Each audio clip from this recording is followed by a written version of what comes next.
credit enhancements. By credit enhancements, I mean things like viability gap funding, things like government providing some hedging for foreign currency loans that you collect. There are all sorts of credit enhancements, reserve accounts, and so on and so forth that are needed for projects to scale that bankability challenge and attract private financing that is needed to get projects to happen. That effort has to come from a combination of bilateral negotiations, the negotiations we have when we go to COP. Right now, the West is not really doing what ought to be happening because a lot of right now the World Bank, for example, just gave a loan to Nigeria, some $50 million for DARES. So DARES is supposed to fund mini-grids, $750 million, but it's a loan from the federal government of Nigeria has collected that Nigeria still has to pay back. And right now we already know that the debt burden of Nigeria, we are paying more in interest and debt payments than almost our revenues as a country. So it's completely unsustainable.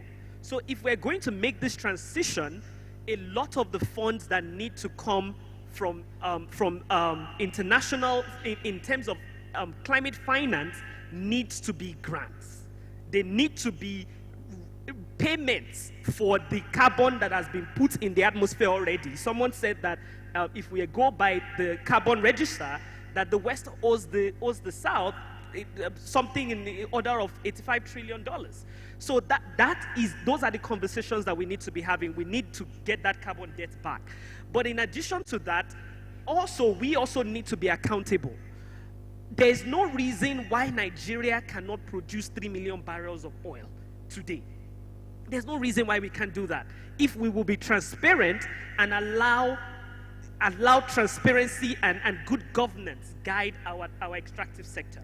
There's no reason why Nigeria is not making significant money. Right now, we set as a goal about a decade ago that mining sector's contribution to GDP will rise to about 3%. Today, it's still less than 1%. It's still really small. So the goals we've set for ourselves, we are not meeting those goals. Can we be more accountable so that we can get a little bit more resources to put into the things that need to be, the investments that need to happen for the transition to happen? Thank you so much for that, Dr. Toby. So now to my last panelist. You've heard a lot of these challenges that have been discussed so far. And you have experience in developing investable, bankable project pipelines in 23 African countries. So I'm hoping that you have sort of some of the solutions that private sector can engage in, countries can look to try to attract these funding and put in projects that are actually going to be investable. Okay, I think I will start with one. First of all, the extractive sector has finite resources, meaning the resources are limited. Meaning it's also time-bound, so meaning it will finish, right? So it's not unlimited. So we need to have that at the back of our mind, which is one. Then secondly, we also need to factor in the volatility within the sector.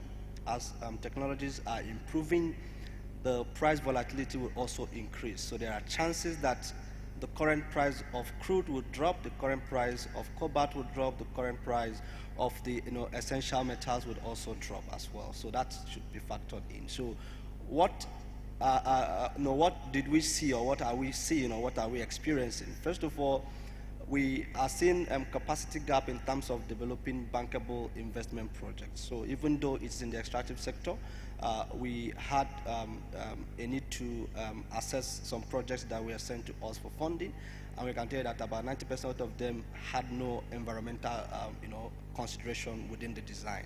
All right, maybe you can do your EIA, but in the main project design, nothing like that. So by that alone, it didn't meet the funding requirement. Okay, and then it didn't go through, it didn't scale through. So you can see that there's already an existing capacity gap that needs to be filled. You can also see that in terms of project design, we need to think beyond just the extraction alone. We have to now factor in the environmental implication of those actions. So that also needs to be mainstreamed in the design. right? Then the second thing, he is here, we can now look at the issue of partnership. So how can the mining industry partner directly with those who are providing off-grid, energy services, all right, to provide direct intervention? That needs to be factored in as well. Then two, in terms of the possibility of increased price volatility, so countries can begin to think, how can we introduce maybe a volatility stabilization fund, right, within the country? Now that we are having a boom in terms of demand, what happens when the boom is not there? Because if you focus on the boom alone without factoring in when the boom is no longer there, the country would definitely fall back into poverty, right? And then finally, we have to also begin to think of diversification. So the resources that will come into this sector because of the boom, how can we diversify to make sure that we also ensure sustainability of investment, all right?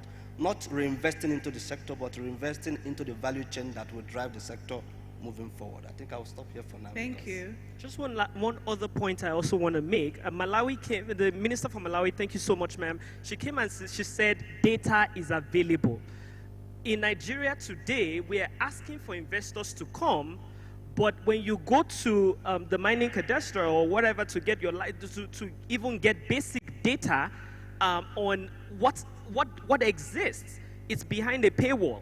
It shouldn't be. If you want people to be able to develop and design projects that are bankable before serious investors come and bring their money, they need access to free data that they can access easily without having to go through a paywall, first of all. So I just want to appeal to the ministry, if you're here, let's put that data outside before a paywall so that people can do their feasibility assessment. Right now, Nigeria, a data set came out last year that Nigeria spends 2.5 million on exploration when people like DRC spend almost $150 million. We need to spend more money on exploration so that the data will be available. Okay, thank you so much. You may wonder why I let Dr. Toby speak. He has his logo when you're serving two masters. So thank you so much to my panelists. I just want to summarize very quickly and provide some sort of highlights to some of the points that they made that I thought were very important to reiterate. One, we should have grants, not loans. I think that's very important, given the issues that are being wrestled by African countries in terms of the rise in debt, etc. We should also ensure that we're doing this holistically. It's a just and transition framework. We need private sector to play its part, public sector to play its part as well. We have to look at communities, inclusion, ensuring that all the different parties that are involved are also accommodated, because this is a holistic process. And we actually need to make sure that the governments as well are also accountable. So where we're looking at external accountability, we also have to be accountable ourselves, because this transition will affect us, will impact us, and the train is moving and we need to jump on it because it's real. So I'll stop there and thank my distinguished guests and panelists for their submissions. Thank you to the hosts as well. Because I spent a lot more time tackling this issue, but the powers that be have given us instructions. So thank you all so much. Thank you very much, Tengi George Okoli, Senior Officer, Natural Resource Governance Institute. Of course, photograph session, please. Don't leave. Panelists? All right, so a round of applause for them. I'm sure you're thinking what I'm thinking. Why did we reserve the best for the last, right? I'm wondering why too. Great panel discussion. Wish we had more time, but of course there will be other opportunities to continue the conversation. Another round of applause for this team. All right, now it's the last panel session, and just like this one, this is going to be very, very interesting, and you would enjoy it, I can assure you. This is on maximizing agriculture's role in Africa's sustainable development. Like the moderator, Ehis Ayere, the Group General Manager, African Leadership Organization, to please step forward quickly. And just so we can save time, I'd like to mention those on his panel. We have Dr. Teddy Ungu, Executive Director, Corporate Affairs, Fisayo Mikayode, Senior Manager, ALDN Program, Sahel Agriculture and Nutrition Limited. Please, a round of applause for them as they come forward. And of course, Sarah Ockman, Manager, Manufacturing, Agribusiness Department, International Finance Corporation. Thank you very much. Please encourage them, a round of applause. They've been here since the start of the event, and they have something that you don't want to miss. Thank you so much for staying put.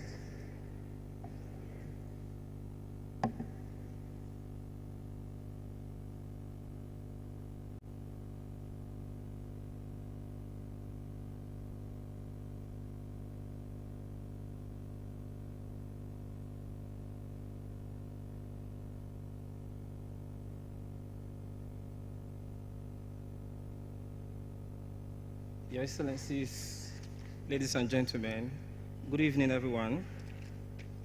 Good evening, everyone. And I know we've spent quite a number of time here already, so we'll try to make it as fast as possible. And just to give a brief overview, we'll be discussing maximizing agriculture's role in Africa's sustainable development. Today, you know, we've gathered experts to explore the pivotal role of agriculture in driving sustainable development across the continent. As we all know, Africa has vast agricultural potential with approximately 60% of the world's arable land yet to be cultivated. And then this presents significant opportunities for sustainable economic growth and food security. However, these potentials is accompanied by formidable challenges, including climate change impacts, such as erratic weather patterns, droughts, floods, that threaten agricultural productivity. So here, our panelists will delve into innovative practices for resilience and sustainable land management aimed at ensuring food security in the face of these challenges. They will also talk about sustainable farming techniques, and the different strategies and policies that Africa can adopt, to enhance our productivity and ensure food security in the continent. And then with my panelists here today, I welcome you all. And then I hope we will not take much time as we share our thoughts on it. So for this panel session, we have 3 core themes, and the first one is ensuring food security, which cuts across innovative practices for resilience and sustainable land development. As we are aware, like I said earlier, the issues of climate change, including droughts, and then there are all challenges within the continent. And so my first question will be for Mrs. Sarah, which has to do with what are some of the innovative approaches or technologies that are proving successful in enhancing resilience and sustainable land management practices in Africa, from your experience? Yes. Hi, I'm Sarah Achman. I'm a manager for manufacturing, agribusiness, and services. I cover Central, West, and North Africa, and I'm based in Lagos. And the reason I'm based in Lagos is because we didn't feel like we were focused enough on investing in these sectors, and that we needed more presence. So that's the reason I moved to Lagos, and I'm very happy about that, because of the potential that you discussed and that we've been discussing today. So in terms of should I go ahead and talk about the technologies? Yes. So one of the ways that we, first of all, I agree that food security is super important and it's urgent. I was reading this week in The Economist, and I was very shocked that the devaluation of the currency, the naira, is actually the worst in the entire world against the dollar, which I didn't focus on. It's 40% devaluation since January. And that's coupled with the fact that Nigeria has the highest amount of the pocket. 59% of an average Nigerian's pocket is going towards food, which is also the highest. So you have these two, and I guess it's easy to conclude that it's the most food insecure nation, which I hadn't focused on until this morning when I read that article, and it was very shocking to me. So I think it's even more imperative that we're having this discussion. For the reasons that you said, a lot of the land isn't being used because of conflict and other things. So optimistically, what can we be doing to invest? I think from IFC's perspective, we're investing in some of the things that are core for Nigeria, and that's chemicals, which can also be used, of course, for fertilizers and for pest control and agrochemicals. So we have done that in the past. One of our biggest deals globally this year was actually in Nigeria with Indorama for $1.2 billion. And I wanted to mention that my department, our our investment in manufacturing, agribusiness, and services this year on the African continent was $3.2 billion, and 1/3 of that went to Nigeria agribusiness. So I'm very proud of that. It went to fertilizer, and we also invested in a company called John Vance, which is processing cocoa. So that brings me to the second point. I think it's two buckets: processors and how important they are, because they provide the market for this offtake of the farming. So often, you know, smallholder farmers don't have market access. If you invest in the processors and they grow, then it's just more for the economy in general. So as an example, if you're selling cocoa for $1, if you can process it and do the value addition in Nigeria, that's $3. So that's more jobs for Nigerians. So it's not only about food security, it's about the other jobs that you can create. So I think those aren't technologies, but those are important. In terms of technology, I don't know how much time we have to go into that, but I think investing in fintechs, in credit. So the last panel talked a lot about access to finance, and I think that's really important as well, and making it more accessible. So I lived for 6 years in Kenya before I moved to Lagos, and M-Pesa was just everywhere. And then you move here, and it's like it's nowhere, and it's very debilitating. And Kenya was very much at the forefront globally for this. So it was very exciting to see that each person, even if they don't have a smartphone, if they just have a mobile phone, they can use M-Pesa. And I think just those kind of technologies are game changers. It's incredible. So there they have the ability to do small access to finance. So even a smallholder farm can get a quick loan. It's very easy. It's nothing. They don't have to travel to the next town. They don't have to meet with the bank. So I think that's really important. And then getting information out there is also really important. So I'll stop there for right now, but I think that kind of starts to the discussion. Thank you. Over to you, Dr. Teddy. She talked about access to markets for smallholder farmers. And what are some of these strategies do you think Africa as a people and then organizations and governments can adopt, you know, to improve access to markets for smallholder farmers and profitability as well? Okay. Thank you very much. Can you hear me? Okay, thank you very much. I think, first of all, I'll introduce myself a bit. I work with GB Foods. I think when you hear GB Foods, nobody really knows who they are. But if we call our brands, you know who we are. So we're the producers of Gino tomatoes, Jumbo tomatoes, Bama mayonnaise, Jago mayonnaise, and anything Gino is us, anything Jago Bama is us, etc. And we're in about 30 countries in Africa. And within the company, I do corporate affairs. I also manage institutional relations, whether it's with government or financing institutions, and also lead our agribusiness projects across the continent. So we have the largest tomato farm and factory, integrated farm and factory in sub-Saharan Africa in Kebbi. Yes. A project that we led and it's running. We are currently executing something similar, 3 times the size of Kebbi in Ghana, on 4,000 hectares of land, which will also be integrated with farm and about 2,000 tons of processing facility. We're doing some more as well in Guinea-Conakry, but mostly on mayonnaise, etc., etc. So coming to access to markets for farmers, I think generally when you talk about food security, I think access to markets is one of the key things, because if the farmers, you need to make sure that you support smallholder farmers. There are things you need to make sure that food is available. You have the infrastructure to make sure that this food is available, etc., etc. And most of the farmers you have out there are smallholder farmers. So if you don't give them access generally is very broad. So when you say access to markets, everybody's mind goes to markets.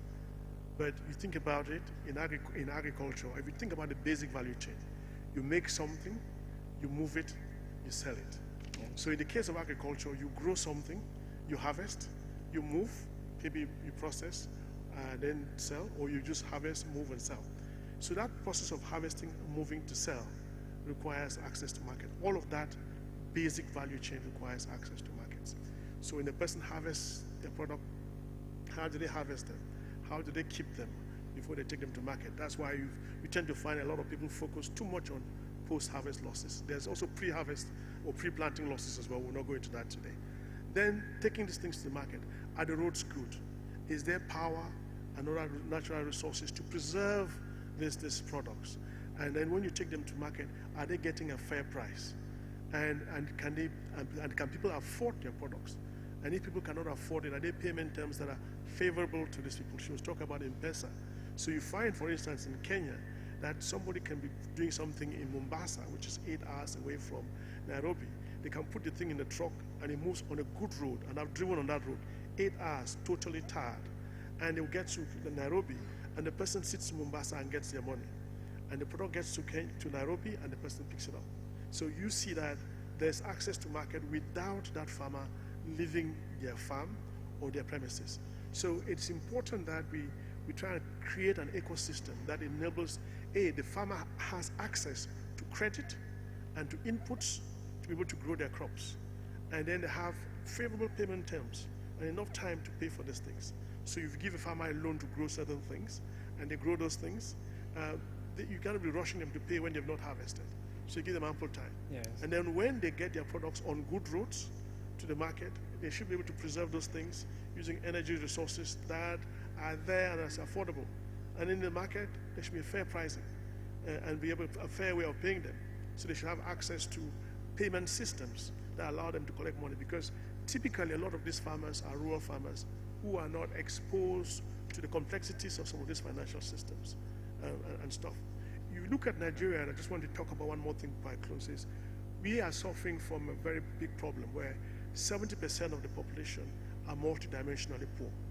And these same 70% are mostly farmers. Yes. So how can you have the people who are responsible for primary production, responsible for feeding the nation, suffering from multidimensional poverty? It doesn't add up. It doesn't make sense.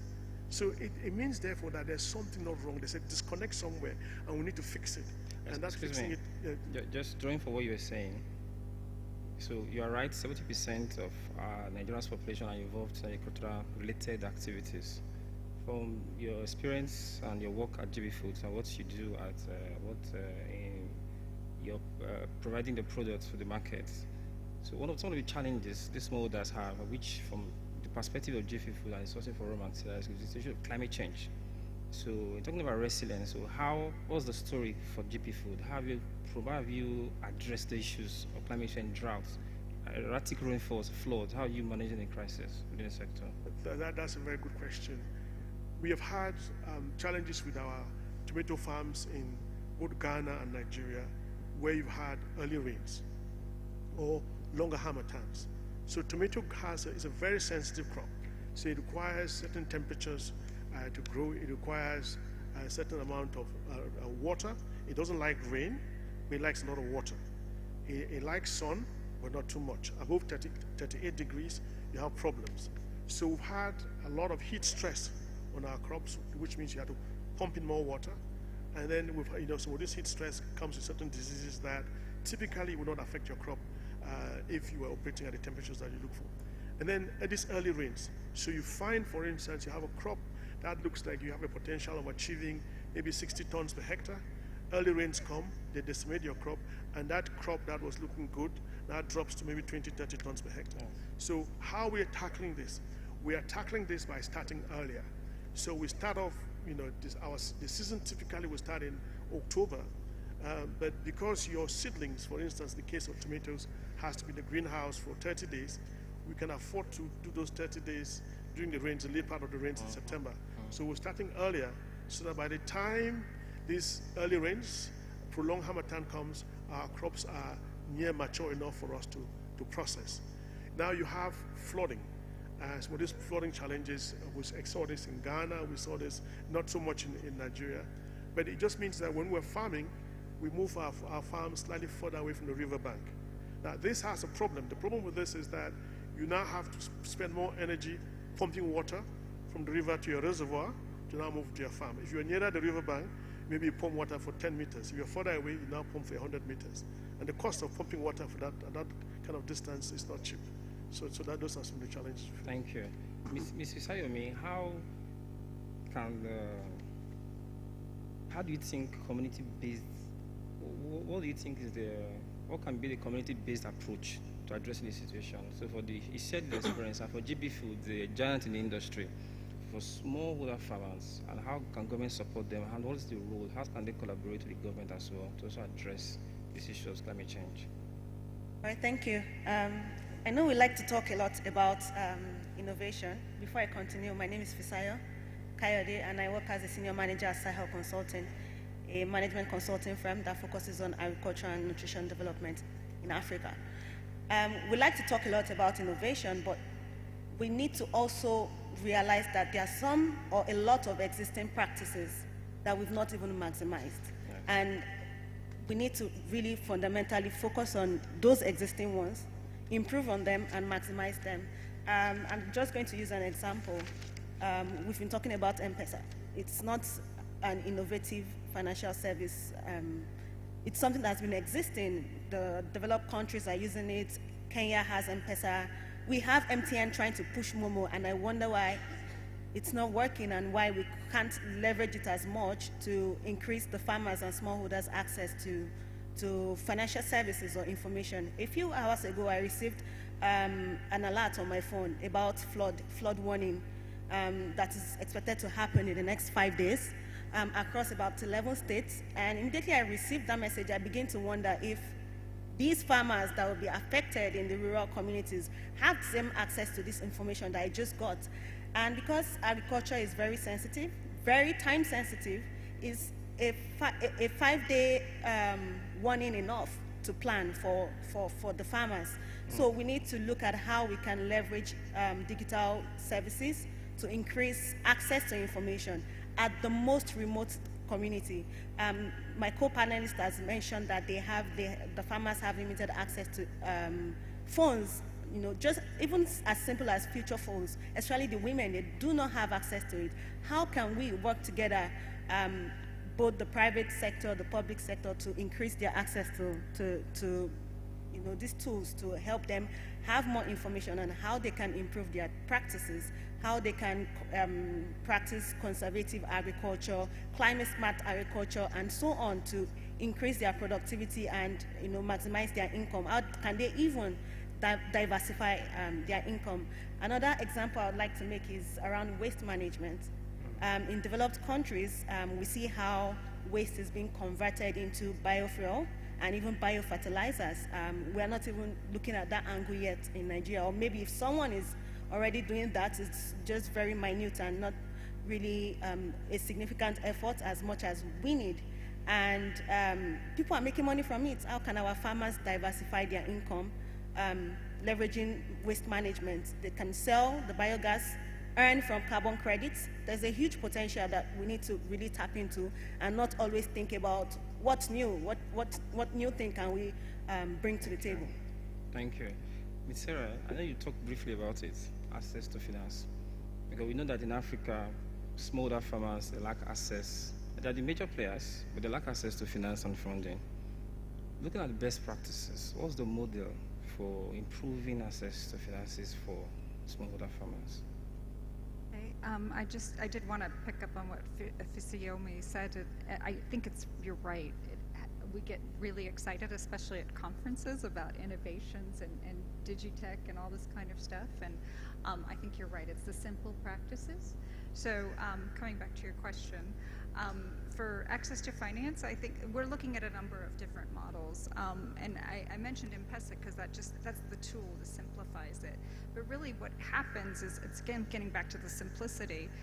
Banks don't understand how to lend to farmers because they tend to be quite small, they tend to not have credit histories and that kind of thing. And that's why I think it's up to the micro credit organizations that we fund through our financial institutions group department to support them. So, and they require advisory. So it's not just that the farmers require support and capacity building.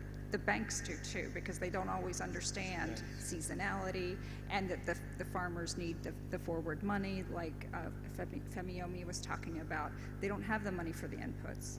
And to some degree, it comes down to grants as well. So I think it's not so much the technology, that's the tool. It's really the behavior change and mindset change that other panelists were talking in previous panels that needs to happen. And the knowledge and understanding of what the needs are for the sector, which I don't think is as pervasive or as out there as it should be, especially in the banking sector and even in microcredit. Thank you very much.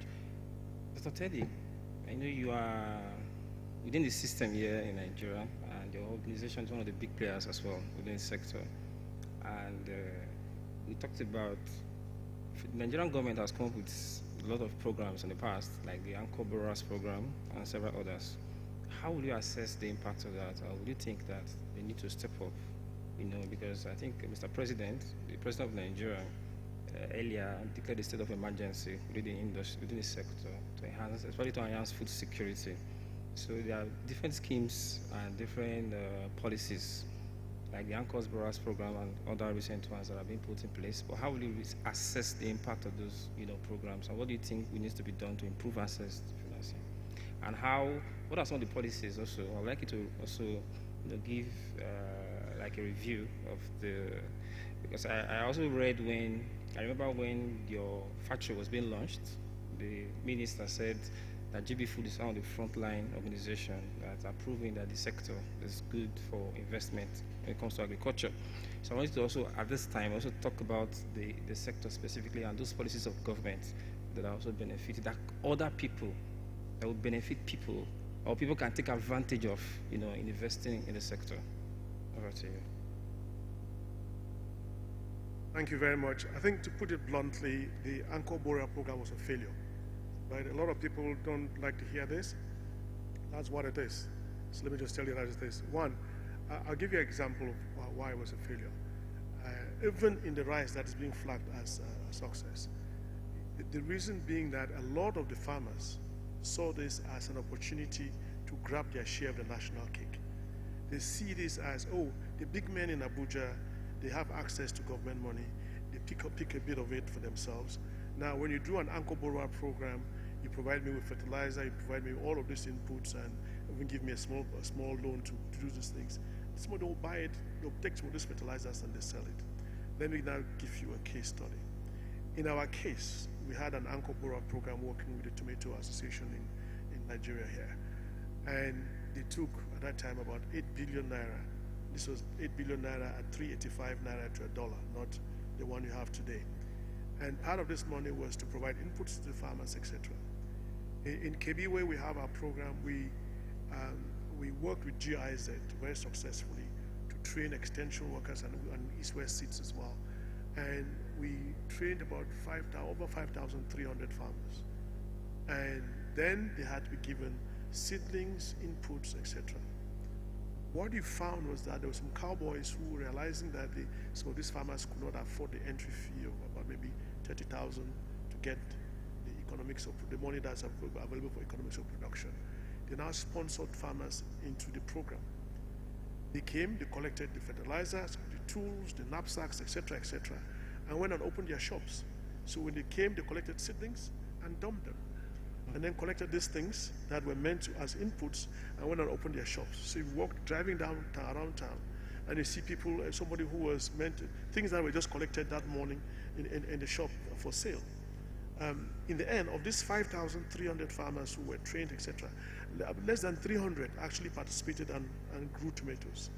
And those that grew tomatoes that were processable, we bought, and where the tomato was not processable, we helped them with access to markets to sell it to people who could buy them and take them somewhere. Thank you. So that was the challenge.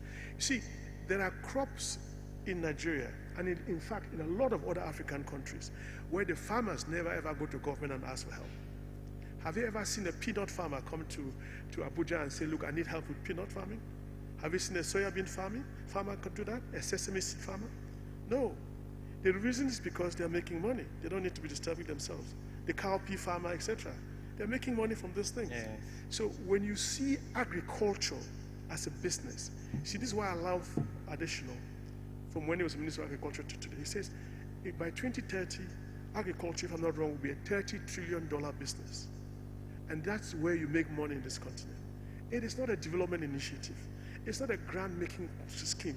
Though a lot of NGOs see it as a way of dispersing money. If you go to Yauri in Kebbi State, the farmers there, they farm peanuts. Some of the best peanuts in Nigeria come from there. And there are people queuing up to buy these things. Thank you. I was in Ghana and I saw onion grown in Jega in Kebbi being trucked and be sold in Ghana at 10 times, 20 times the price they buy in Nigeria. These people are not troubling anybody from this money. So that is the thing. So coming back to your other question, in terms of policy, when you look at policy, the policy framework, you need to think about it from a tariff and an incentive. I know my colleagues in the IFC will not want us to talk about tariffs. They want to always talk about incentives. But let me tell you what has happened. In the tomato space in Nigeria and across a lot of African countries where tomato is consumed heavily, we mostly import the tomato concentrate from Asia, America, and Europe. We convert it into finished goods. Now, Nigeria was wise enough to say, look, we can't continue doing this when we can grow tomatoes here. So they now went wild with policy, inserted a very aggressive tariff and penalized all of us. We pleaded with them, they changed that policy. What has happened? So they reduced the duties down to 30% and prevented those who are not doing backward integration from importing tomatoes. And I gave quotas to those who are doing backward integration. At the beginning, 7 of us were doing it. They checked and they realized that only 4 were continuing to do that. Yeah. Only those 4 are given quotas. That way, the industry continues to grow and develop, right? So you need to develop tariff and incentives, and sometimes be bold as African governments to challenge some of the international institutions that say, don't use these tariffs, because in those other countries, they're using tariffs. Now you look at the US, for instance, they're using tariffs to prevent China from sending electric cars into their countries, but nobody's talking about it, right? And I'm not trying to create some kind of antagonism against America. I'm just saying, when we, as African countries, when you develop policies, tariffs, and incentives, ask yourself, how is this going to benefit my country? And focus on it. The Vietnamese have done it very well. Thank you. And nobody's challenging them. So let's also think about it in the same mind. Thank you. Thank you. I think our time is up. Thank you very much. Thank you. I think the summary of it today is that there's a huge potential within this industry. And as stakeholders, both from the government and as individuals, we have a role to play to support the industry and ensure food security. Like available data says that about $10 billion we spend on food imports annually. And that puts stress on our foreign reserves and all that. And then as a people, we need to see how we can really make this work and explore the potentials within the industry. On that note, I'll thank you, my panelists, Ms. Sarah, Dr. Teddy, and Ms. Sayomi. Thank you all for a wonderful time. Thank you. Please, that applause can be better than that. That's the last panel session for today. Thank you so much. You have a group photograph. Thank you, thank you, thank you. Of course, to the moderator and the panelists, Ehis, Irie, and the wonderful team.